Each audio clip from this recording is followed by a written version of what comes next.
Hello नमस्ते, आप सबको मेरे यूट्यूब चैनल पर फिर से स्वागत है। आज मैं नागमती व्योमखंड की 14 और 5वां पद की व्याख्या लेकर आई हूँ। तो आइए मेरे साथ ध्यान से पढ़िए और नीचे दिए हुए बेल आइकन और सब्सक्राइब बटन को प्रेस करना मत भूलिएगा। चढ़ा आषाढ़ गंगन गन गाजा, साजा बिरह धुंध दल बाजा। धूम श्याम दौरे गगदाए, सेत दूजा बगु पांदी देखाए। गरग बीज चमक चहु ओरा, बुध बान बरिसै घन घोरा। अद्रा लाग बीज बुइम लेई, मोही पिय बिनु को आदर देई। औने खड़ा आई चहु फेरी, कंद उबारू मदन हो घरी। दादुर मोर को गिला पियू, करही बेज गुट रही न जियू। पुग नक्षत्र सिर ऊपर आवा, हो बिनु नाद मंदिर को चावा।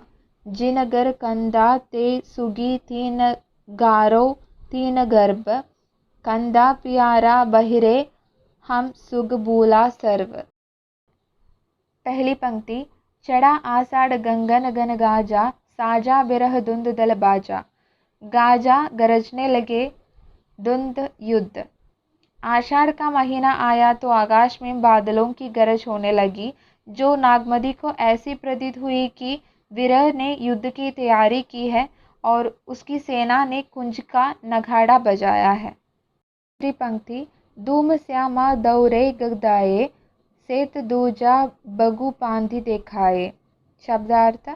धूम दुए के रंग के, दैर्य श्वेद, दुआ ध्वजा, बगु बगुला।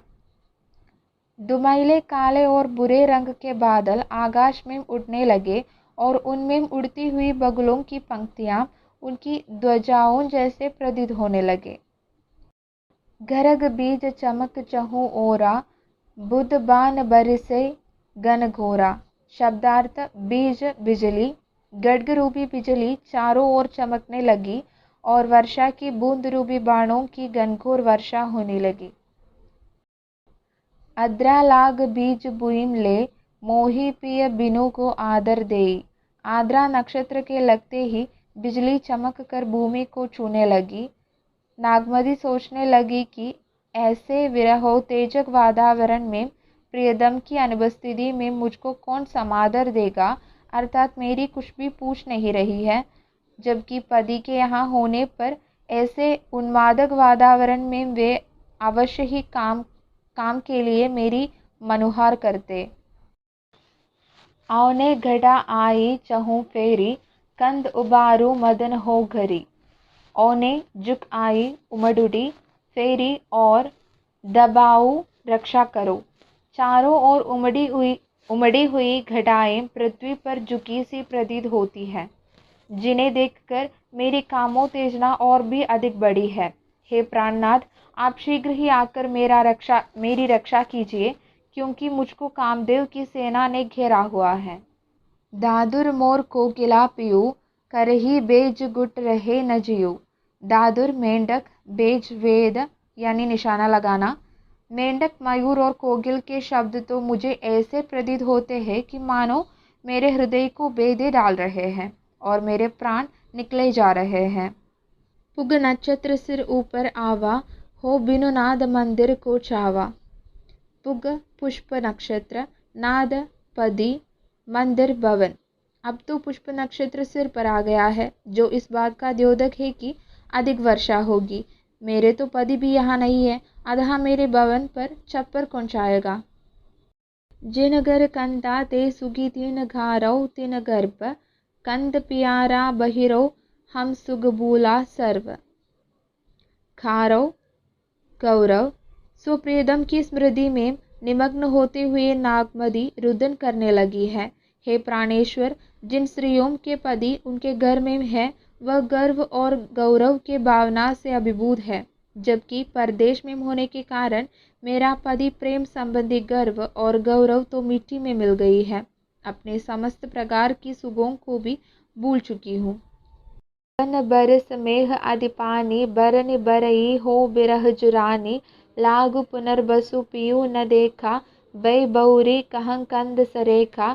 रखत का आंसू परे बुई टूटी, रेंगी चली जनु बीर बहूटी।